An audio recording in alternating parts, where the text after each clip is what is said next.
आज की कहानी दिल को कचोट देने वाली एक बाप की कहानी है। एक बाप जिसका 15 साल का एक बेटा एक सड़क हादसे में मारा जाता है। वो स्कूल जा रहा था और उसकी मौत के बाद अब एक नेग्लिजेंस रोड एक्सीडेंट का मामला बनता है।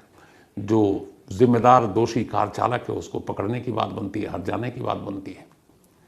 लेकिन अगले 8 सालों तक वो लोकल पुलिस, इसके बाद 5 बार अदालतें उस बाप को हमेशा मायूस और बैरंग लौटा देती हैं। कहती है इस केस में कुछ नहीं है, केस क्लोज कर देती है, क्योंकि उस कार वाले का पता ही नहीं चलता। बाप आखिर में ठानता है कि वो अपने उस बेटे के गुनहगार कार ड्राइवर और उस कार को ढूंढेगा और पता करेगा कि उसके बेटे के साथ जिसने किया उसने ऐसा क्यों किया। कम से कम सड़क हादसे बहुत बार कई सारी गलतियों की वजह से होती हैं, लेकिन इतनी इंसानियत होनी चाहिए कि वो रुक जाता।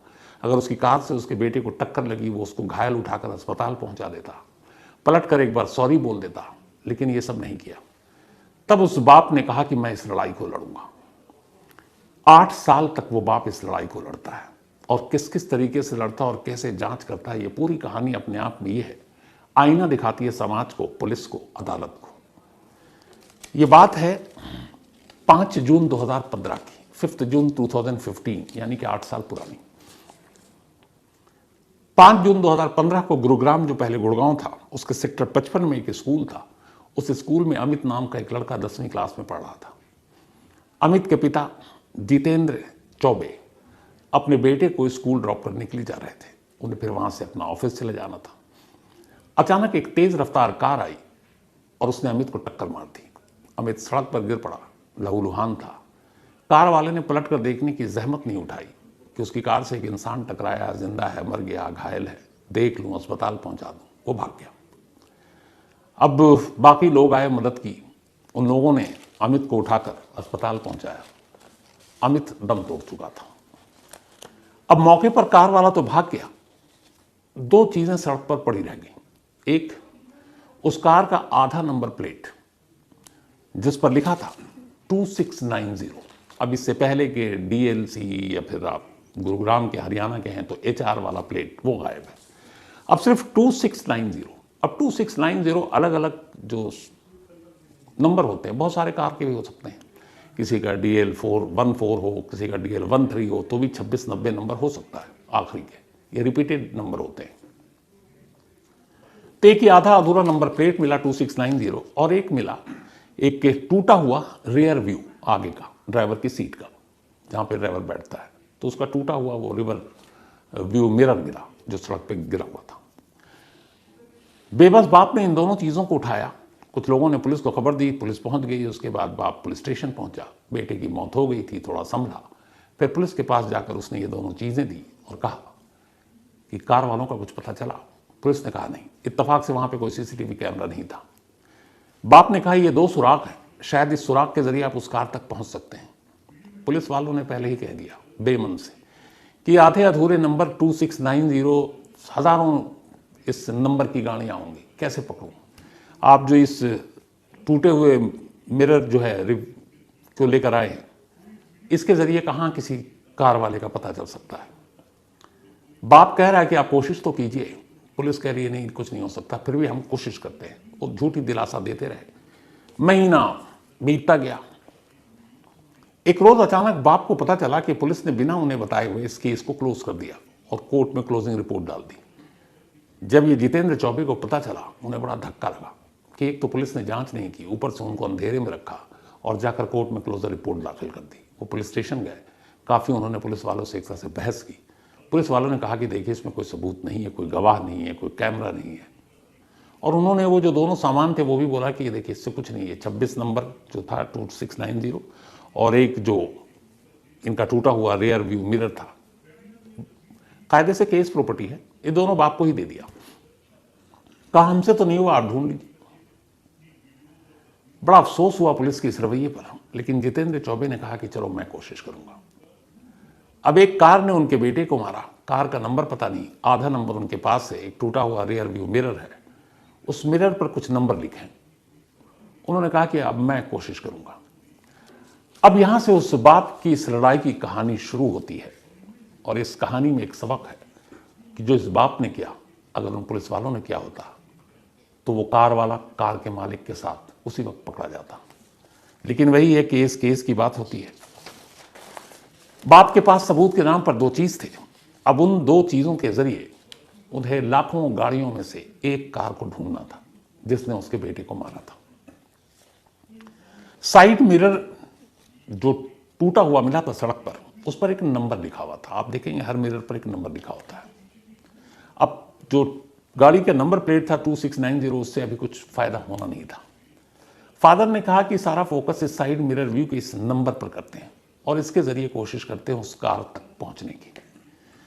तो जो नंबर मिला वो एक गुरुग्राम में ही बिनौला एक एरिया है, किसी ने बताया। वो हर तरफ से पूछते रहे कि ये कार कहाँ बनती है, कार के मिरर कहाँ बनते हैं, फिर असेंबल कहाँ होता है। तो एक कार के पार्ट्स बनाने वाली कंपनी का नाम आया कि आप वहां जाओ, वो बताएंगे। गुरुग्राम में उस कार के पार्ट्स बनाने वाली कंपनी, क्योंकि कार के पार्ट्स अलग अलग लोगों को ठेका दिया जाता है, वो वहां पहुंचे। पता चला कि उस पार्ट्स बनाने वाली कंपनी के यहाँ ही ये मिरर बना था। उन्होंने देखते ही कहा कि हाँ, ये हमारे यहाँ बना था। और उन्होंने कहा कि इस नंबर के जो मिरर थे वो 31 जुलाई 2014 को बने थे और 6 अगस्त 2014 को इसे मानेसर के मारुति प्लांट को भेज दिया गया था। अब मानेसर में एक बहुत बड़ा मारुति प्लांट है जहाँ मारुति गाड़ियाँ बनती हैं। ये जो नंबर था ये मारुति की गाड़ियों का नंबर था जो मिरर व्यू पे।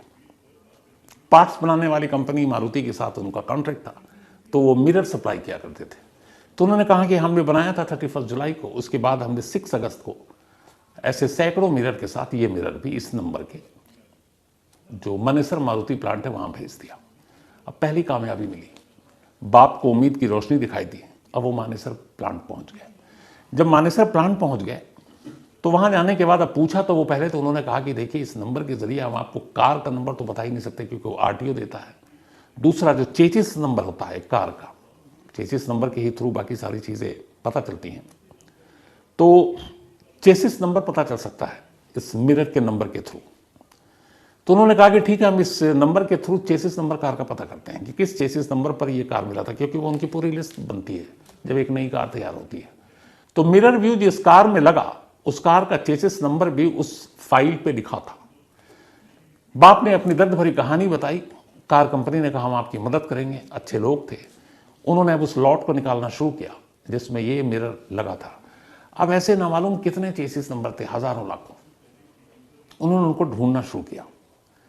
अब जब ढूंढना शुरू किया तो पूरी एक कितना ढूंढे, उन्होंने कार की लिस्ट ही निकाल कर दे दी फोटोकॉपी कि ये लिस्ट चेसिस नंबर और इन्हीं में से किसी एक में वो लगी हुई है, आप इसको ढूंढ लीजिए।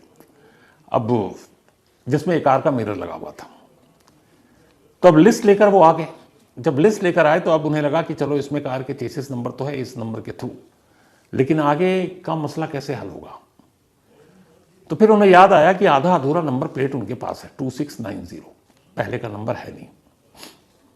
अब उन्होंने जो मारुति कार से कंपनी से लिस्ट मिली थी उस लिस्ट में उस नंबर को ढूंढना शुरू किया कि ऐसी कौन सी कार है जिसमें, या कितनी कार है जिसमें 2690 लास्ट में है।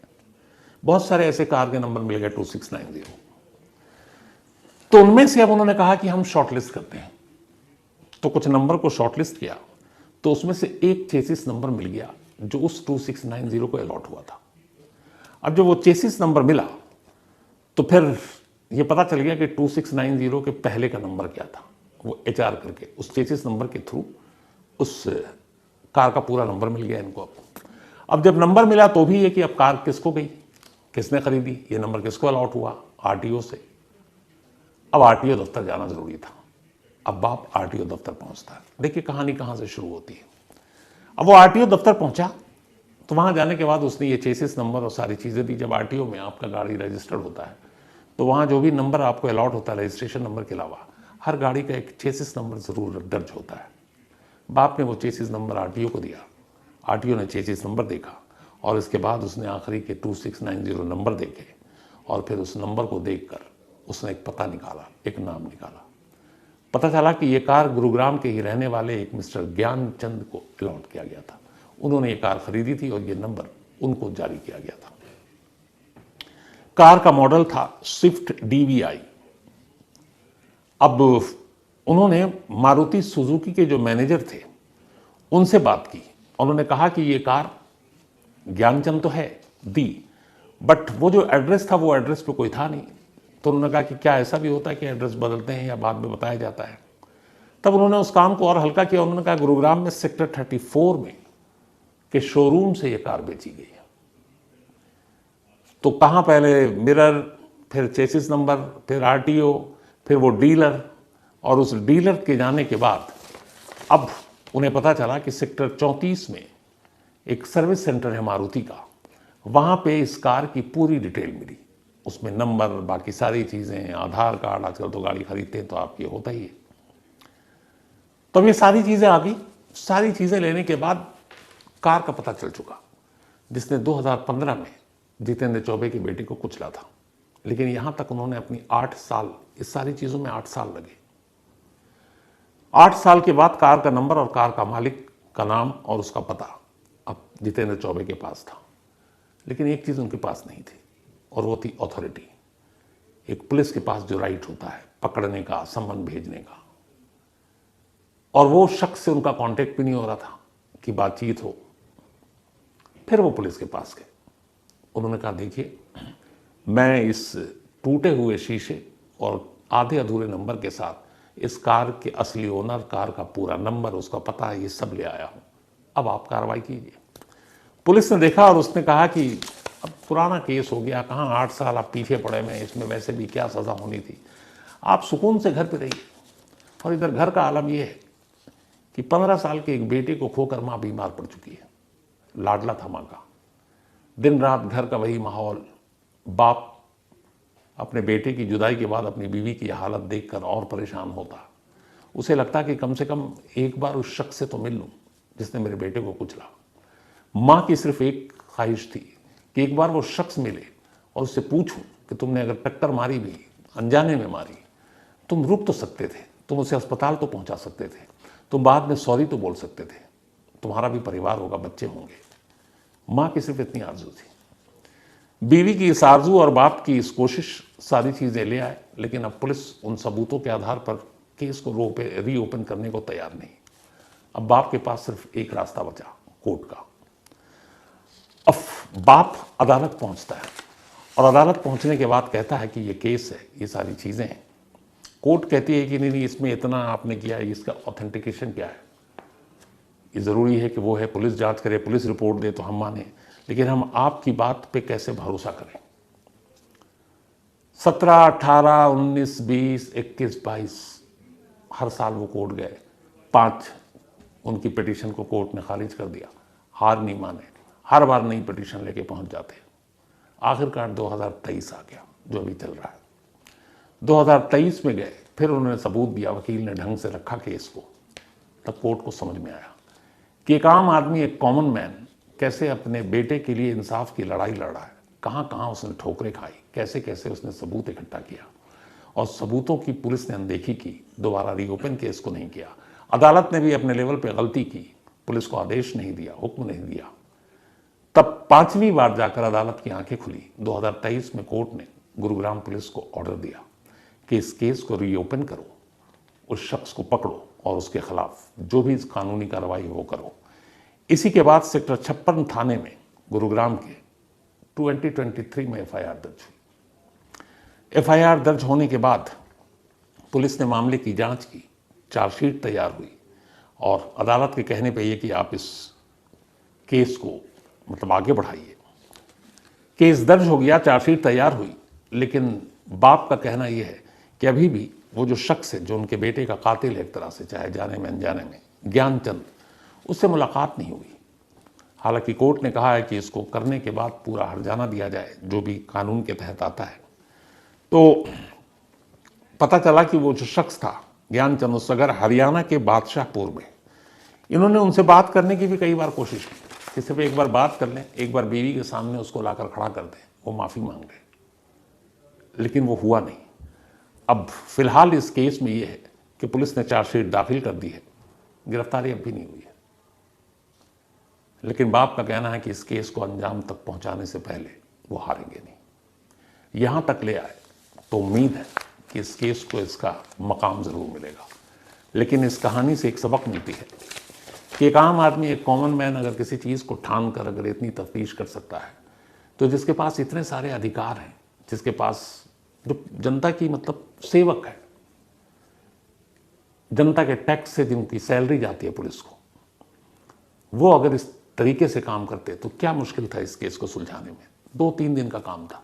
इसी टूटे हुए मिरर और आधे अधूरे नंबर के साथ अगर वो चेसिस नंबर ढूंढ लेती, उस कंपनी तक जाती, मारुति के कारखाने तक जाती, आरटीओ तक जाती, सारी चीज़ें निकल आती।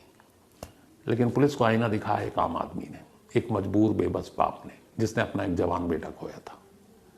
तो उम्मीद यही है कि 8 साल की मेहनत बर्बाद ना हो और पूरा इंसाफ मिले। और इंसाफ भी क्या, जिसने अपना बेटा खोया उसकी माँ की यही आरज़ू है बस कि एक बार वो आए और बताए कि उसने ऐसा क्यों किया, वो क्यों भागा, क्यों उसके तड़पते हुए बेटे को वो अस्पताल नहीं ले गया, क्योंकि तब तक वो जिंदा था। और उन माँ की एक अपील ये भी है कि जो रोड हादसे इस तरह के एक्सीडेंट होते हैं, उसमें कई बार लोग ड्राइवर को बुरी तरह मारने पीटने दौड़ने लगते हैं और उस डर से भी ड्राइवर भाग जाता है।